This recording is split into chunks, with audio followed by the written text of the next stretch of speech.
Emmanuel Macron a évoqué mardi des discussions intenses qui avancent pour la libération des otages détenus par le Hamas, après que la mère d'une franco-israélienne, Mia Shem, eut supplié mardi les dirigeants du monde de faire libérer sa fille, enlevée le 7 octobre en Israël. Je veux ici me montrer très prudent, vous comprendrez que je n'en dise pas davantage pour, d'abord, ne pas créer des attentes qui seraient déçues, surtout, pour ne pas mettre en péril les discussions intenses que nous sommes en train de conduire, a déclaré le président français lors d'une conférence de presse à Tirana.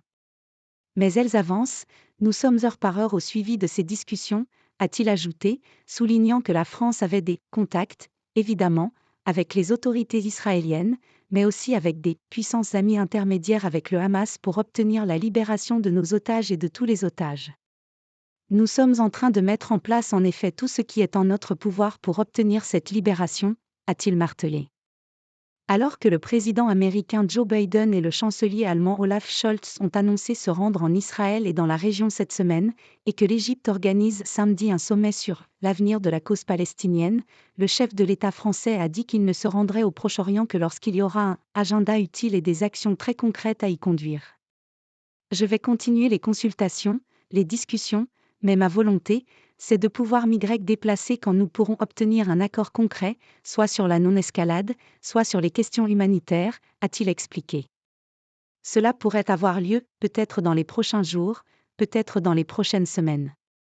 Interrogé également, lors de sa visite en Albanie, sur l'attentat de la veille à Bruxelles qui a tué 2 Suédois et celui de vendredi à Arras, dans le nord de la France, qui a causé la mort d'un enseignant, Emmanuel Macron a estimé que tous les États européens étaient vulnérables face au retour du terrorisme islamiste.